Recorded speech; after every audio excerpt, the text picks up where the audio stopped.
Good morning to our listeners here on Long Island's most listened to radio station, Walk 97.5. My name is Dan Leveler, president of New York State's largest independent labor union, Suffolk AME. It's a pleasure to welcome you to another episode of Suffolk Matters, where Suffolk County meets Suffolk County AME. Our first guest this morning is no stranger to Suffolk County's political arena. Rich Schaefer is the Babylon Town Supervisor and Suffolk Democratic Committee Chair. Rich, welcome to Suffolk Matters. And thanks for having me today, Dan. It's our pleasure. So let's just jump right in. What do you have for major takeaways on the 2018 midterm elections? Well, we're still getting over the reverberations from the shock. I think the thing that shocked me most was the turnout. Turnout was probably about 10 to 15% higher than it normally is in a gubernatorial election year. It went from 35% all the way up 52%. I think Suffolk County voters showed up, and it was close to presidential numbers. So that really surprised us about just how engaged people were. And then, of course, the results. We were surprised. We knew that there were going to be a couple of close races, both on the congressional level as well as the state Senate level. Of course, we were very happy about Monica Martinez winning the state Senate. But I was also happy about John Brooks getting reelected. I've worked with John on a governmental level. His district comes into Babylon Town, and I know he represents the western end of our town, and I got to know him, got to see what he's all about, and he really cares about constituents. So everybody thought he was dead man walking. In fact, we would joke about that, but he won comfortably. He won by over 10,000 votes, and I think it says a lot about the effort that he put in. So those are some of the surprises, but most importantly, I think, and a good surprise was the turnout. Yeah, no, I mean, and I guess in a way we can thank some of the things that happen on the federal level in just engaging voters, because I think in America we're starting to see people realize, hey, if I don't get out and use my voice, I'm not going to be represented the way I want. I can't rely on my neighbors to go out and do this for me. I've got to get out and have my voice counted. So. And that's something that you and I preach all the time. Sure. You as AME leader, the leader of the largest union in Suffolk County, public sector union in Suffolk County, and it's constant banging the drum that if you have a concern, if you have an issue, if you want to express yourself, you've got to show up, and it only takes a couple of minutes. And that's why it was just, like I said, pleasantly surprised by that takeaway that we saw close to presidential turnout numbers. No, it was great. It's definitely great. So let's just talk about your reaction to the Monica Martinez race. You know, that's someone we really believed in strongly, and we did what we could in terms of helping, but that was always kind of a dark horse race. Absolutely, and going up against someone of Dean Murray's caliber, who's been a state assembly person elected several times from the Brookhaven town area. And so I think really what it came down to was Monica's base coming out of Islip Town and Dean's base coming out of Brookhaven Town. And when you looked at it and you saw, because every time I would speak to whether it be a union leader or a community leader, they would be troubled by the fact that they liked both candidates. Certainly. But I think what really tipped it for Monica was the enthusiasm from her legislative district, and that really is something that everyone needs to pay attention to, because she came in there, and when that district, Brentwood, Central Islip, North Bay Shore, when that district has performed in the past, you haven't seen them turn out. When it performed for Monica, it was almost about a love for her, and it shows just how hard she worked. One, she was a teacher and an assistant principal in the Brentwood School District, so we joke she was cultivating the voters from an early age to be able to come out and support her, and we had them showing up to volunteer on the campaign. Yeah, and you know what I've said about Monica, and I've actually said to Monica is, I think words matter, and when you talk about a politician versus an elected representative, I think a politician is something that doesn't very well define her and how she's handled her career. She has been very much so an elected representative. She always has time to talk. She's always engaging her community and finding out what are the issues, how can we help, and how can we, and not just lip service, follow through also. So that was, I think, a win for Suffolk County in general, just especially because of the composition of the Senate changing this year, to know that we have suburban voices up on the Senate, representing our needs. I think that's going to be a big positive. Big positive. And let me tell you something. The first thing that Monica said to me, or the question she asked me when we spoke after Election Day, the day after, or the 2 days after, can I take my files with me? I said, what do you mean? She said, well, I'm working on a lot of constituent issues. And I said, you mean like Mrs. D'Amico's heat is out? Or, yeah, I'm working on it. I want to take them with me. I said, of course you can take them with you. But that was her first question. It wasn't about what color curtains am I going to have or how many staff members I got. It was like those were her little her children, and she wanted to bring them along. And I said, that really is significant in my mind. I said, that's really nice of you to do that. And she said, no, I that's what I'm elected for. And look, she's a first generation Salvadoran. Right. She's an immigrant. She has seen what it's like to live in a country where there's lawlessness and the government working against you. And she and her brother Tony Martinez, who's the deputy supervisor in Babylon, the character of both of them it shows really clearly they were raised to care about people. That shows from her. And then the other good thing is that she's young. Yep. So she's representing the next generation of leadership. Final piece is that she gets the suburbs. And Dan, you hit on that by saying that we've got to have a voice at the table. And that's extremely important because the last time the Democrats took over the state Senate, I was very vocal and very upset about the fact that they went and passed something called the MTA tax where they paid no consideration to Suffolk County residents. Right. And really did us dirty, and I spoke out about it. I took a lot of flack for that being the Democratic chair, but I had to speak up for our community here because at the end of the day, what's most important is our community, and you and your members recognize it as well. Sure. And, New York State, I've said this before, but New York State on the federal level is a donor state. We give more in taxes than we get back. Suffolk County, inside of the state of New York, is a donor county. Mm-hmm. We give more in taxes than we get back, so it is very important to make sure that all our representatives up there are doing everything they can to make sure that Suffolk County gets its fair share because we give a lot in taxes and we need a lot in services. And the good news about Monica is that she's been on the ground level. So she's been in a school district. She sees exactly what programs are needed. She's been on the county level, and she's worked with your members at whether it's in the Department of Social Services or Health Services or the Police Department. She knows what types of things they need because she's been out in the trenches working with them. That's very good.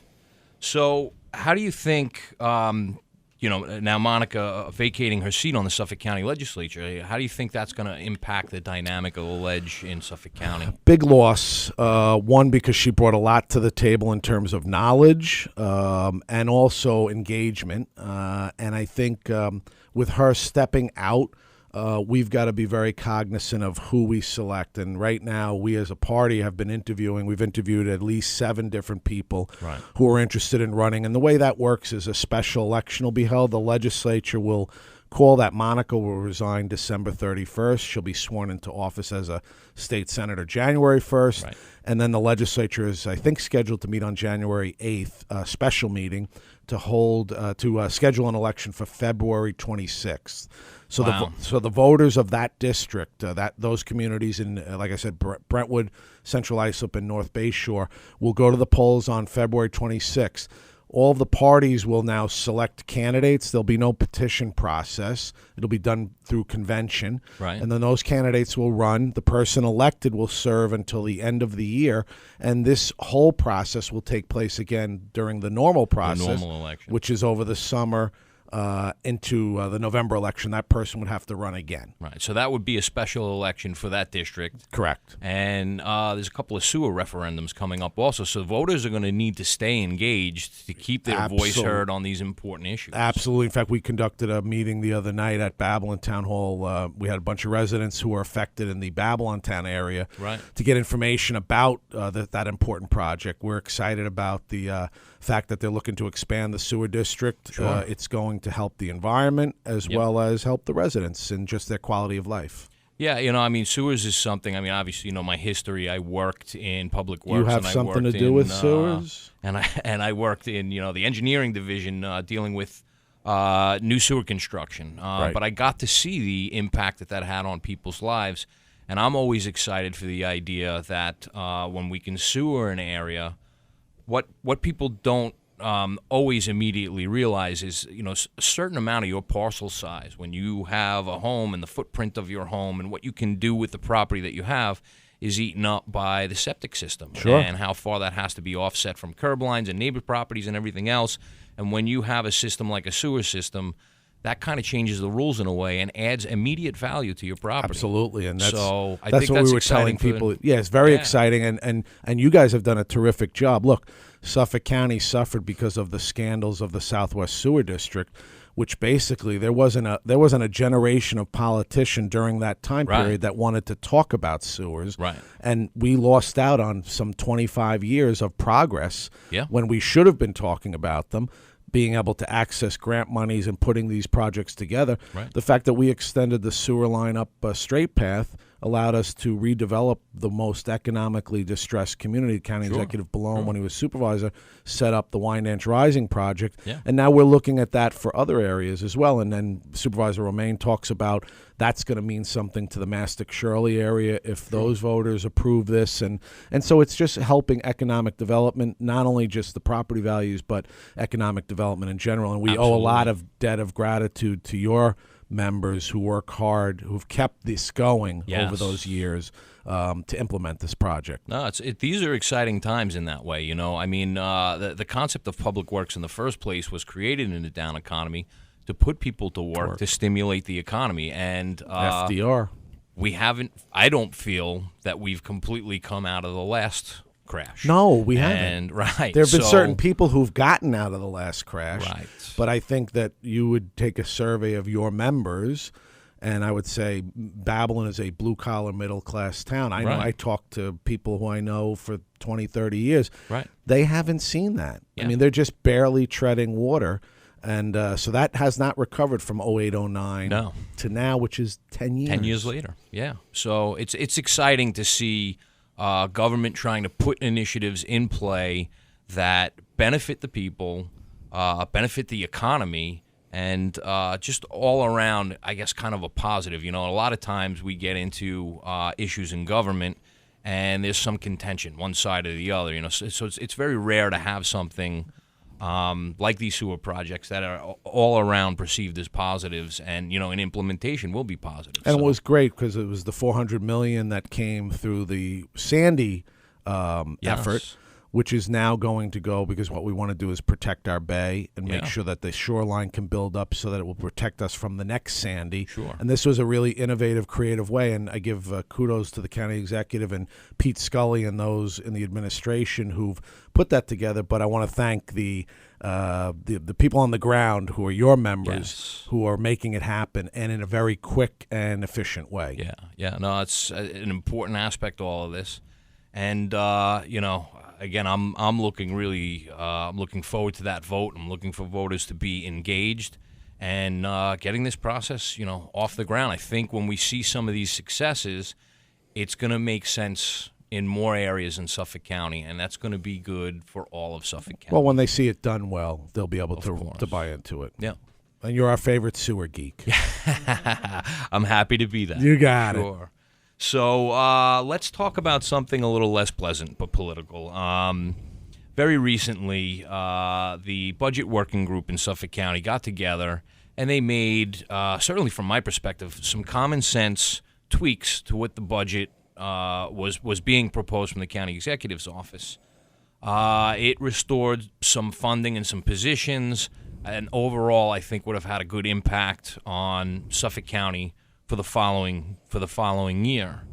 In that whole process, the budget working group agreed certain things needed to happen. Now, it was a $3.11 billion budget, and they were proposing to add $150 million or something like. So Not if, even. if you would have just asked someone for $150 million, they'd be like, "That's crazy."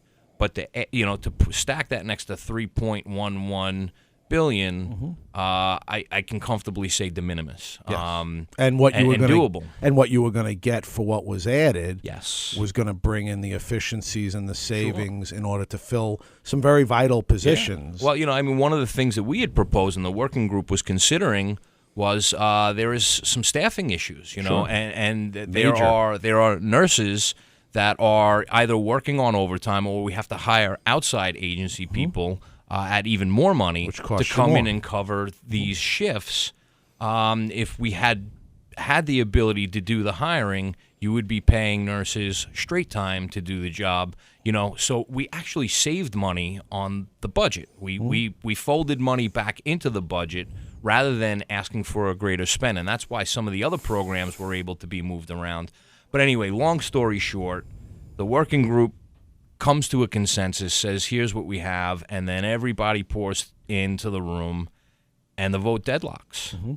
And that was a big problem for me. And I'm wondering on your side. Yeah, let me step back a sec. One is Yeah. you and your staff proposed some very common sense ideas in order to make the budget better than it was when it came over from the county executive's office. And that's what the legislature is supposed to do. For the first time in 30 years, the legislature didn't do its job. Right. And I blame the 7 Republicans who participated in some way or another in the working group, and I blame a couple of legislators on the Democratic side. I was very concerned with why Sarah Anker and Bill Lindsay said no. When they explained it to me, I understood some of their rationale, but I think at the end of the day, when you participate in the working group, and particularly the Republican side, you should be one of the people championing the working group product. Right. And so for the last 3 or 4 years, the Republicans have done this time and time again. They've participated in the working group, and then they have not championed the work product. Right. So, and why they're involved in the working group is because it's supposed to be a bipartisan effort. Right. And so they've basically said at this point, because it's been, I think, this may be the 4th year where they've done this, Right. that they've participated and then they don't support the product. And I've said, just giving advice as a former county legislator, I served for 5 years there during a very difficult time in the late 80s, early 90s, when we were constantly just talking about who we were laying off as opposed to what we were doing better for the residents. I've said to the Democratic leadership, I've said, well, then don't let them participate. If they're not going to back up what the results are of the working group, then don't participate. Don't be disingenuous. Say that you're not going to support that and move on. Be professional. Don't be playing games with it because people don't like games. They didn't like games in Washington. They don't like games in Albany, and they certainly don't like games in Hauppauge. Now, as to Anker and Lindsay, I think that they're now working with the county executive's office because they recognize that some things need to be done. And the good news is that the legislature can amend the budget at least 4 times a year under their current law. And so by February, I'm hopeful, at least what the leadership is saying to me, is that a lot of the ideas that you and your members came up with, which, again, were very common sense, practical, efficient ideas, are being looked at now in order to make that budget better and more efficient so that the county can operate and do what it's supposed to do on behalf of the residents of the county. Sure. And, just for our listeners, I just want to put a finer point on something that you said. When you said that we had people participating, bipartisan participation on the working group, that working group all voted yes. All voted yes in the working group. So when you talk about games, that's the game we're talking about. It's not like they sat on the working group and said, there's no way, this can't be done. I object fundamentally. This is wrong for the taxpayers or anything else. No, they said, yes, this is great. We need to do this. Let's move it on. And then they moved it on and said no. Playing. Well, the worst kind of person is someone who talks out of both sides of their mouth. And they want to be able to, I'm not going to personalize it, but the people who voted yes and then voted no, they want to be able to go to your members and say, no, I supported such and such adding the nurses, or I supported this. And they're being disingenuous. Why don't we just be upfront and honest with everybody? If you're going to want to take a shot at the county executive, then take that shot. Right. But stand behind the shot that you take. Right. Don't come to the AME holiday party and say I was there for you. Because you were not. Because you were not, and you have to explain why you're not there for you, and then you have to figure out how to be there for you if you want the support of AME. And that's because you have an obligation to your membership, and your membership wants people who are going to back them up. If you feel you can't do that, then say it and explain why you can't, or explain how you're going to do that. And that's what I tell all of the elected officials when they ask my advice on things, and I've been an elected official. Don't bull somebody. Right. Lay it out and say it. And that's why, even just with the working group, getting back to the Republicans, and I've said this to McCaffrey, and I've said this to Tom Silmy and Flotter. I've said, you guys can't have it both ways. You can't say you're going to participate, vote for it, and then go out and grandstand and vote against it. It's just not a productive way of running the government. Yeah. And listen, for me, I would be much happier if our demands were completely unreasonable and they said, no, we can't do that, and here's why, and we laid it out on paper, this can't work. But when we hand them cost savings that folds money back into the budget and it gets voted down, that's tough. And I'm gonna let our listeners peek behind the curtain, so to speak. I had a number of conversations with different legislators about this whole thing, and was given a number of different reasons. Well, this reason or that reason or the whole nine. And my main talking point that I reiterated to all of them is, listen, you promised that you know what we're up against. You feel sympathetic. You know that for years and years and years, things have been done on our back, and you want to be there to help. I'm asking for your help, and you're telling me no because of X, Y, and Z.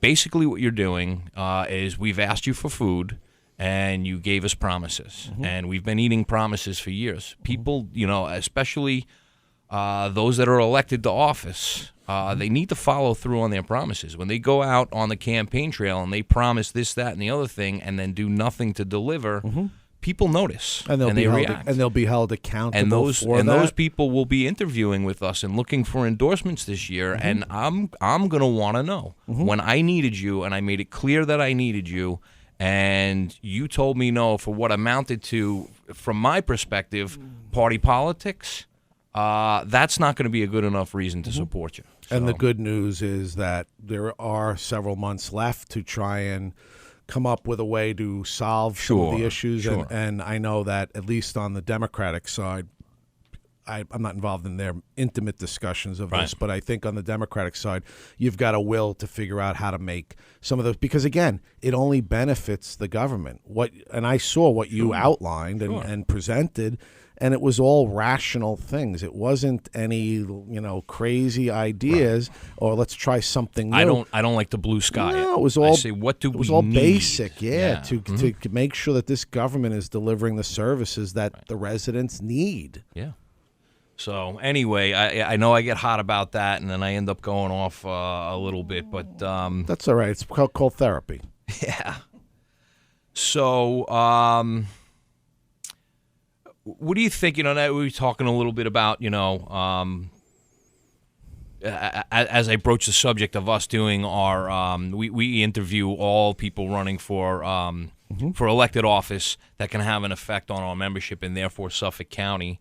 And we will be doing that again this year as part of the 2019 races. But, maybe I could just pick your brain for a little bit. What do you see in 2019? Well, look, it's going to be a very active local year. You've got the county executives race up. This is the last time that County Executive Ballone can run. He's term limited after this race, so I expect him to be running for re-election.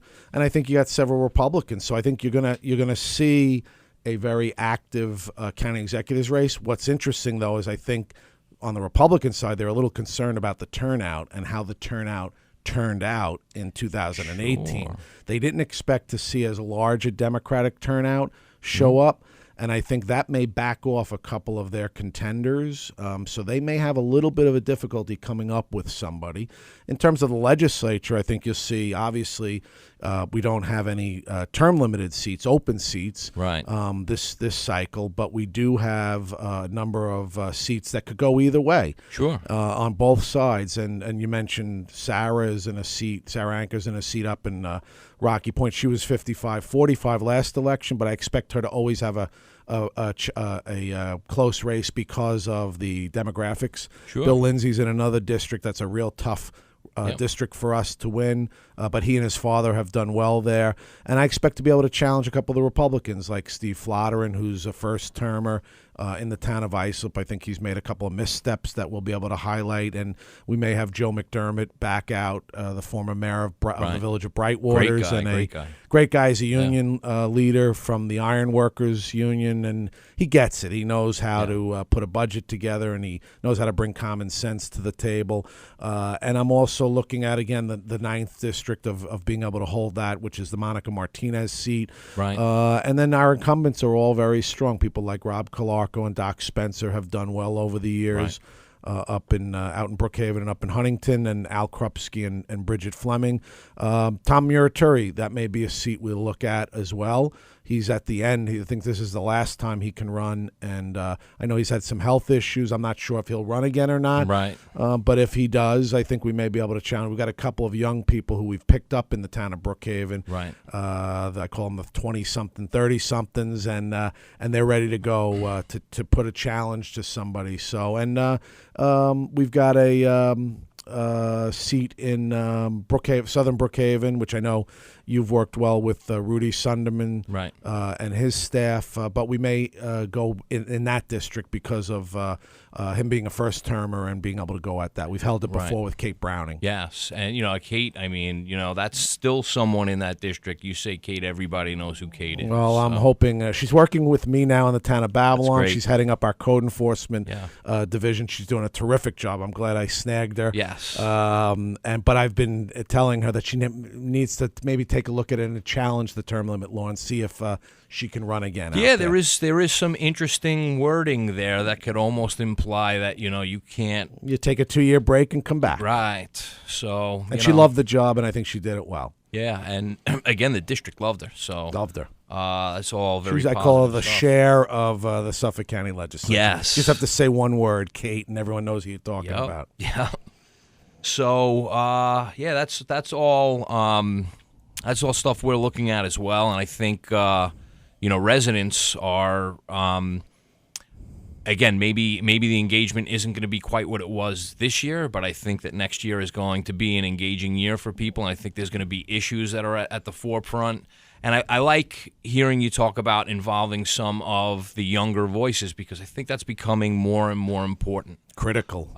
Getting people involved that can translate to those new voters that are coming in. And it's pretty tough for a 20-something to put their value set in front of somebody in their late 50s, because the world has changed so much recently, over the past, say, 20 years. There's a lot of people listening right now that probably didn't have computers when they were very young. Absolutely. But this whole generation has grown up around smartphones, computers, instant access to, services, just, anything and everything. And having that next generation of people that understand the way that world works for people and start making steps towards making government work the way the world has worked for those residents there, since they were a child. I think vital. That's going to be great. Vital. And you guys are doing a great service with this show. We're trying to, yeah. I think it's important for people to understand where we're coming from, and if we don't let people know who we are and what it is we're doing, I like to talk about the general fund and the budget. Getting back to the budget again. The average is $89 a household. Which is a pretty low number. Very low. But people need to see and and understand for themselves the magnitude. I mean, you've got almost 6,000 employees running off an $89 charge for the year. That is phenomenal, and that's government efficiency, and that's why I always rally against the idea of, listen, we don't want government workers doing it. We want an outside agency. Now, if you have a specialty job that needs to be done once every 50 years and it only takes 6 months, it doesn't make sense to hire someone for 30 years to do it. You got it. These common sense things like engineers, there are always going to be projects to be built and things that need to be repaired. And if we're going to spend millions of dollars on outside design when we can spend $100,000 on inside design, I mean, that's the taxpayer savings. Absolutely. And, it motivates me. And that's why we appreciate your leadership. And I just want to thank you for coming on the show today, taking time out of your busy schedule. Obviously, you've got a lot on your plate that you deal with. I want to thank you on behalf of my members in your district, and all the taxpayers in your district for what you do in the town of Babylon, and I know there is immense respect on the Democratic side of things for what you do for the party. So, again, my guest this morning was Rich Schaefer, and thank you so much for joining us. Thanks, Dan. And thanks again for coming on Suffolk Matters, and thanks to all our listeners for tuning in. We'll be back next week right here on Walk 97.5 FM.